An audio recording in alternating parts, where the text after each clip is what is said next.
Hello guys, कैसे हैं आप सब लोग। आई होप आप सब ठीक होंगे। आज हम पढ़ने वाले हैं circle chapter 10 NCERT math 10th class introduction class होगी आज। तो सबसे पहले सर्कल में आपको कुछ बेसिक टर्म्स होती हैं, उनको समझना बहुत जरूरी है। अगर आपको बेसिक टर्म्स समझ आ गई तो क्वेश्चन आप आराम से निकाल सकते हैं। जैसे कि यहां पर देखिए, सेंटर ऑफ सर्कल्स पहली टर्म्स है, centre of circles.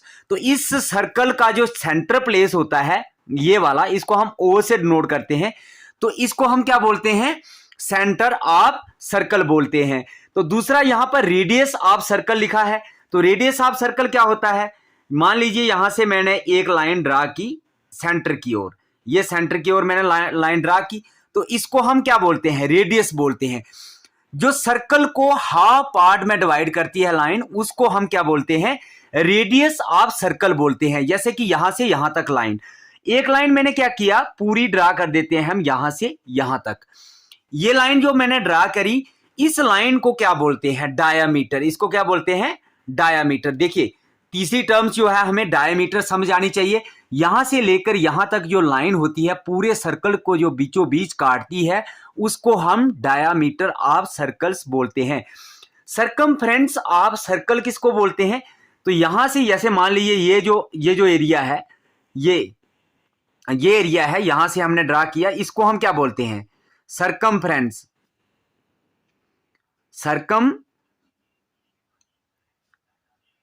Circumference of circle बोलते हैं इसको हम। ठीक है, इसको हम सरकमफ्रेंस ऑफ सर्कल बोलते हैं। ये जो एरिया, बॉर्डर एरिया इसका है, इसको हम सरकमफ्रेंस ऑफ सर्कल बोलते हैं। अब यहां पे देखिए, tangent of circle. Tangent of circle के लिए हमें यहां पर एक छोटा सा सर्कल ड्रा करना पड़ेगा। ये देख लीजिए, जैसे कि मैंने छोटा सा एक सर्कल ड्रा कर दिया। अब टेंजेंट ऑफ सर्कल क्या होता है, ये मैं आपको समझा देता हूं। जैसे कि मान लीजिए मैंने एक लाइन यहां से ऐसे ड्रा करी, ये पॉइंट मान लीजिए आप ए होगा, ये पी और ये क्यू होगा। तो ये यहां पे कट कर रहा है, ये जो लाइन यहां पर मिलती हुई यहां आ रही है, इस लाइन को क्या बोला जाता है, टेंजेंट ऑफ द सर्कल्स बोलते हैं इसको हम। उसके बाद आर्क ऑफ सर्कल। अब देखिए आर्क ऑफ सर्कल्स, इसी छोटे से सर्कल में मैं आपको समझा देता हूं। जैसे ये छोटा सा पार्ट है, यहां से यहां तक जो पार्ट है, इतना सा पार्ट हमने लिया, तो इसको पार्ट को हम क्या बोलेंगे, arc of circle. Arc of circle बोलेंगे ना इसको हम। ठीक है, ये आर्क ऑफ सर्कल हो गया हमारा। अब हम देखिए और भी कुछ टर्म्स हैं, इनको भी समझते हैं। जैसे सेक्टर ऑफ सर्कल लिखा है यहां पर, सेक्टर ऑफ सर्कल की बात करते हैं। तो सेक्टर ऑफ सर्कल क्या होगा, इसके लिए भी हम एक छोटा सा एक सर्कल ड्रा कर देते हैं। यहां पर ये एक सर्कल हमने ड्रा किया, इस सर्कल से हम समझेंगे कि सेक्टर ऑफ सर्कल होता क्या है।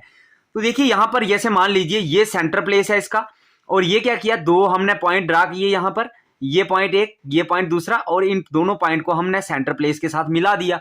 अब यहां पर ये जो पार्ट, पूरा जो इतना सा पार्ट है, इस पार्ट को हम क्या बोलते हैं, sector of circle. Sector of circle बोलते हैं इसको। ये आपको बिल्कुल ही कंसेप्ट समझने हैं, क्योंकि क्वेश्चन में यूज होने वाले हैं। ये पूरे कंसेप्ट क्वेश्चन में यूज नहीं होंगे, इसके बीच में से ही कुछ कंसेप्ट आपकी एक्सरसाइज में कवर होने वाले हैं। और देखते हैं यहां पर सेक्टर ऑफ सर्कल। अब देखिए segment of circles. Segment of circles क्या चीज है, सेगमेंट ऑफ सर्कल के बारे में समझते हैं। तो इसी छोटे से सर्कल में मैं आपको समझा देता हूं।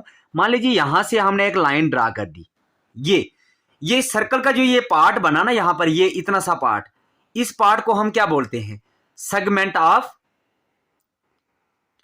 सर्कल बोलते हैं इसको हम।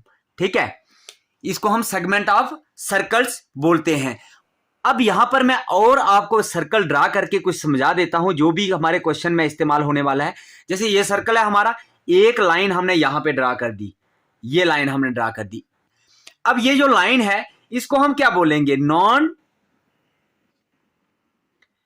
इंटरसेक्टिंग लाइन, क्योंकि ये लाइन सर्कल को कहीं पे भी टच नहीं कर रही है। एक और सर्कल यहां पर ड्रा कर देते हैं हम। ये हमने सर्कल एक छोटा सा ड्रा किया, और एक लाइन हमने ऐसे लगा दी। ये देखिए हमने एक लाइन लगा दी, इस लाइन को मान लीजिए हमने पी और क्यू बोल दिया, और ये यहां पर ए पॉइंट पे कट कर रही है और यहां पर बी पॉइंट पे कट कर रही है। इस लाइन को हम क्या बोलेंगे, ये जो छोटा सा पार्ट हमने कट किया है, इसको हम क्या बोलते हैं, इस पार्ट को हम बोलते हैं सेकेंट ऑफ सर्कल, इसको क्या बोलते हैं हम, सेकेंट ऑफ सर्कल बोलते हैं। और यहां पर मैंने आपको टेंजेंट के बारे में समझा दिया है। ये इसको जो है, ये पार्ट जो है इसको टेंजेंट बोला जाता है, इसको हम टेंजेंट बोलते हैं। तो आई होप आपको ये समझ आ रहा होगा। अभी और कुछ कंसेप्ट हैं, उसके लिए हम नेक्स्ट पेज पर चलते हैं। देखिए गाइस, जहां पर हमने कुछ सर्कल ड्रा किए हैं, इनके कंसेप्ट के बारे में आपको जानना होगा। यहां पर देखिए, ये एक सर्कल है और यहां पे ये जो है इसका एक टेंजेंट है। ए बी जो है इस सर्कल का टेंजेंट है और ओ पी क्या है, ये रेडियस ऑफ सर्कल है। ओ पी यहां पर एंगल क्या बनेगा, ये वाला एंगल, ये 90 डिग्री एंगल बनेगा। क्या एंगल बनेगा, 90 डिग्री। इसकी कंडीशंस हम लिख देते हैं, रेडियाई ऑफ द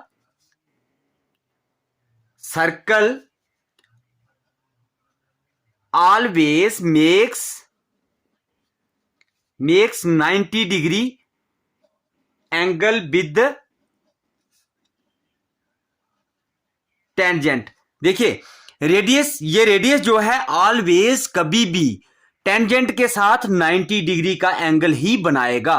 तो यहां पर कुछ एंगल्स हम लिख देते हैं। ओ पी ए एंगल किसके बराबर होगा, देखिए O P A angle is equal to 90 degree होगा। O P B angle is equal to 90 degree होगा। बिल्कुल, ओ पी बी भी क्या होगा, 90 डिग्री। अब देखिए यहां पर एक कंसेप्ट मैं आपको समझा देता हूं। ओ पी यहां पर एंगल बनता है, उसको हम हमेशा सेंटर में लिखते हैं। उसके बाद ओ पी जो है वो परपेंडिकुलर होगा किसके, ए बी के परपेंडिकुलर होगा।